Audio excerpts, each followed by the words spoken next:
దేవుడును మన రక్షకుడు అయిన యేసుక్రీస్తు వారి శ్రేష్టమైన నామంలో ఉదయకాల మన్నా అనే చక్కని కార్యక్రమాన్ని చూస్తున్న మీ అందరికీ నిండు హృదయంతో వందనాలండి. దేవుని మహాకృప మీ అందరికీ కూడా తోడై ఉండును గాక. ఎలా ఉన్నారు? దేవుని కృపలో మీరు, మీ కుటుంబాలు, మీ పిల్లలు క్షేమమే కదా? రండి, పరిశుద్ధ గ్రంథంలో నుంచి ఒక చక్కని వాక్యాన్ని చదువుకొని దేవుని మాటలు ధ్యానం చేసుకుందాం. ప్రియులారా, ఈరోజు మనం మార్కు సువార్త మొదటి అధ్యాయం 23 నుంచి కొన్ని మాటలు. ఆ సమయమున వారి సమాజ మందిరములో అపవిత్రాత్మ పట్టిన మనుష్యుడు ఒకడుండెను. వాడు, నజరేయుడవగు యేసు, మాతో నీకేమి? మమ్ము నశింప చేయుటకు వచ్చితివా? నీవెవడవో నాకు తెలియను. నీవు దేవుని పరిశుద్ధుడవు అని కేకలు వేసెను. ప్రియులారా, చూడండి, చదువుకున్న వాక్యంలో యేసు ప్రభువారు ఒకసారి కపెర్నహూము అనేటటువంటి ప్రాంతానికి వెళ్ళాడు. అక్కడ సమాజ మందిరం ఉంది. ఆ సమాజ మందిరంలో యేసయ్య వాక్యం చెప్పాడు, బోధ చేశాడు. కానీ ఆయన బోధ ఎలా ఉందంటే, అప్పటి కాలంలో ఉన్నటువంటి శాస్త్రుల వలె ఆయన చెప్పలేదట. అధికారము గలవాని వలె వారికి బోధించెను అని రాస్తుంది.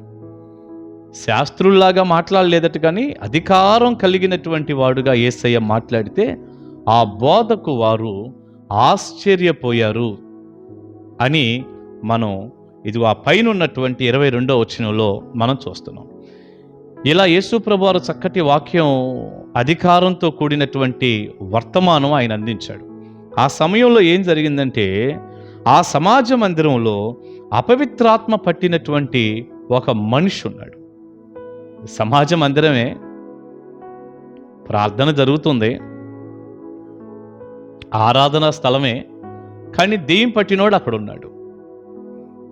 ఈనాడు కూడానండి, సాధారణంగా దేవుని మందిరాల్లో కూడానండి, విశ్వాసులుగా పిలువబడేటటువంటి వారిలో దెయ్యాల చేత బాధపడేవారు, దెయ్యాల చేత పీడింపబడేవారు, దెయ్యాల చేతుల్లో వాడబడేవారు ఎంతమందిని మనం గమనిస్తున్నాం.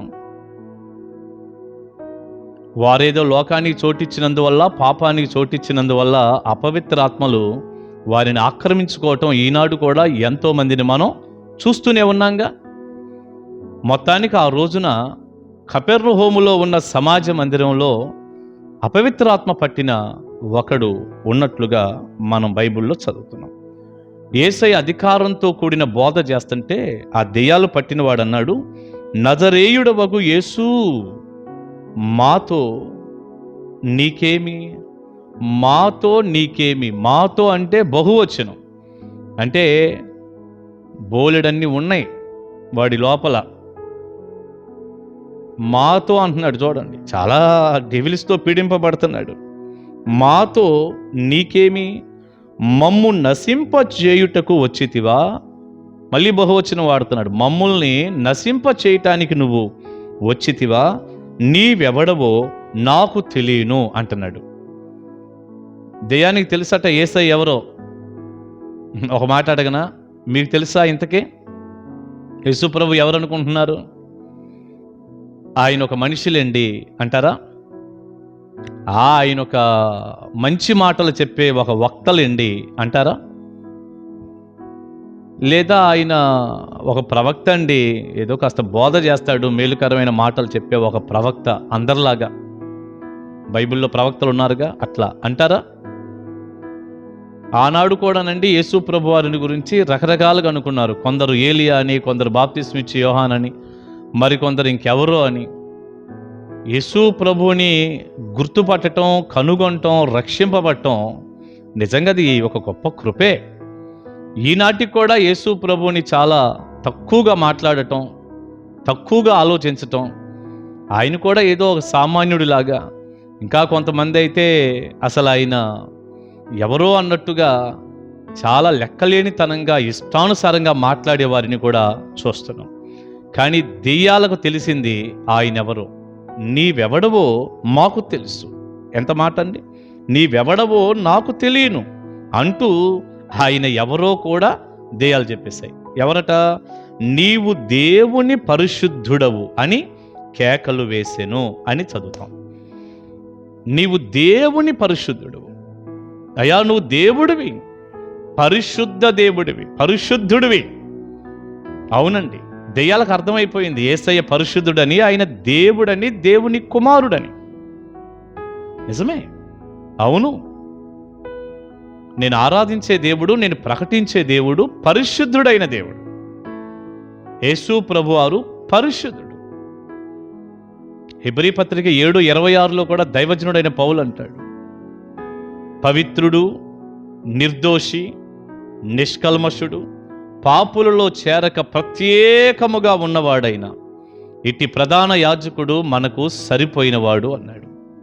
పవిత్రుడు, నిర్దోషి, నిష్కల్మషుడు, పాపులలో చేరక ప్రత్యేకంగా ఉన్నవాడు, ఆయన పరిశుద్ధుడు.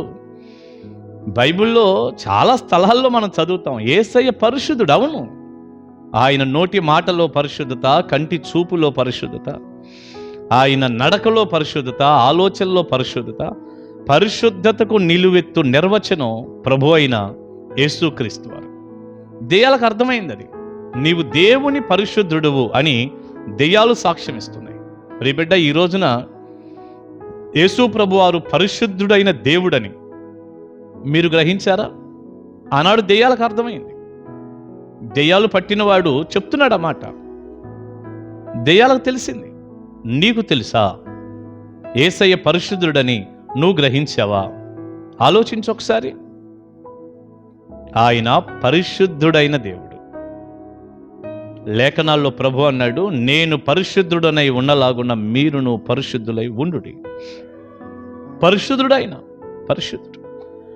దెయ్యాలు అలా కేకలు పెట్టి అప్పుడు వెంటనే యేసయ్య అన్నాడు, ఓరకుండుము, వానిని విడిచిపొమ్మని దానిని గద్దింపగా ఆ అపవిత్రాత్మ వానిని విలవిలలాడించి పెద్ద కేక వేసి వాని విడిచిపోయెను. అందరూ విస్మయముందిరి. హల్లెలూయా. ఓరకుండు, మాట్లాడబాక, ఆ వ్యక్తిని వదిలి వెళ్ళిపో అని గద్దించాడంట. ఒక్క మాట. అతనిలో ఉన్న దెయ్యాలన్నీ కూడా ఆ వ్యక్తిని వదిలిపెట్టి వెళ్ళిపోతే అద్భుతమైన స్వస్థత, ఆరోగ్యం ఆ వ్యక్తికి, ఆ సమాజ మందిరంలో దెయ్యాలు పట్టిన వ్యక్తికి వచ్చేసింది. ప్రియబిడ్డ, నేను ముగించే ముందు ఒక మాట అడుగుతున్నా. ఏదైనా మీ కుటుంబంలో చీకటి శక్తుల ద్వారా, దెయ్యాల ద్వారా అసమాధానం కానీ, అపవిత్రత కానీ, గలిబిలి కానీ, నెమ్మది లేకపోవటం కానీ, ఎందుకు ఈ జీవితం, చనిపోతే బాగుండన్నటువంటి తలంపులు కానీ రకరకాలుగా నీకేమైనా కలుగుతున్నాయా? చీకటి శక్తులు నిన్ను బాధ పెడుతున్నాయా? నిద్ర లేకుండా చేస్తున్నాయా? గలిబిలి చేస్తున్నాయా? కుటుంబం అంతా కూడా అసమాధానంతో కొట్టబడుతుందా? ఏం పర్వాలేదు, దేవుని నమ్ముకో, యేసయ్యని నమ్ముకో. యేసయ్య నీకు సహాయము చేస్తాడు. ప్రభువు నీకు సహాయపడతాడు. చీకటి నుండి మనుషుల్ని విడిపించి వెలుగులోనికి తీసుకురాగలిగిన వాడు యేసయ్య ఒక్కడే. ఆయన బాగు చేస్తాడు. 25 సంవత్సరాల నా పరిచర్యలో ఎంతమందిని దేవుడు బాగు చేశాడు కదా, ఎంతమందిని బాగు చేశాడు. దెయ్యాలతో పీడింపబడుతూ, అల్లాడిపోతూ, ఆరోగ్యాలు దెబ్బతినిపోతే అలాంటి వ్యక్తులను దేవుడు, దైవజనుడిగా నేను ప్రార్థించినప్పుడు యేసయ్య వారిని బాగు చేశాడు. దెయ్యాల బారి నుండి విడిపించాడు, స్వస్థపరిచాడు. ప్రియబిడ్డ, ఇదిగో ఈ శ్రేష్టమైనటువంటి సమయంలో దైవజనుడిగా చెప్తున్నా, ఏ చీకటి ద్వారానైనా నువ్వు బాధపడుతూ ఉంటే, ఏ డెవిల్ స్పిరిట్ అయినా నిన్ను ఇబ్బంది పెడుతుంటే ప్రార్థన చేసుకో. మేము కూడా మీకోసం ప్రార్థన చేస్తాం. తప్పకుండా యేసయ్య నిన్ను విడిపిస్తాడు, బాగు చేస్తాడు. నీ చీకటి వెలుగుగా మారునుగాక, నీ దుఃఖం సంతోషంగా మార్చబడునుగాక, నీ అసమాధానం సమాధానంగా మార్చబడునుగాక, గలిబిలిగా ఉన్న నీ కుటుంబం పరలోక వాతావరణంతో నింపబడునుగాక. పరిశుద్ధుడైనటువంటి దేవుడు యేసు స్వామి అలాంటి ఒక గొప్ప కార్యం మీకు చేయునుగాక. ఆమేన్. ప్రార్థన చేసుకుందాం. పరిశుద్ధుడా, ప్రేమ కలిగిన తండ్రి, మీ నామాని స్తోత్రాలు. వెతబడిన సందేశం మీ బిడ్డలకు దీవెనకరంగా చేయండి అయ్యా. మీరు శరీరధారిగా ఉన్నప్పుడు కపెర్నహూములో ఉన్నటువంటి సమాజ మందిరంలో దెయ్యాలు పట్టిన వ్యక్తిని మీరు బాగు చేశారు. దెయ్యాలకు అర్థమైంది నువ్వు పరిశుద్ధుడివైన దేవుడు అని. ఈ వర్తమానం వింటున్న ప్రతి బిడ్డ కూడా నువ్వు గొప్ప దేవుడు అని, నిజదేవుడు అని, పరిశుద్ధుడు అని గ్రహించడానికి సహాయపడండి. ఎంతమంది చీకటితో బాధపడుతున్నారు వారందరినీ స్వస్థపరిచి వారిని వారి కుటుంబాన్ని వెలుగుతో నింపమని నజరేయుడైన యేసుక్రీస్తు వారి నామాని ప్రార్థన మనవులు అడుగుచున్నాము తండ్రి. Amen. Amen. God bless you. దేవుని మహాకృప మీ తోడై ఉండును గాక. ఆమేన్. కలుసుకుందాం.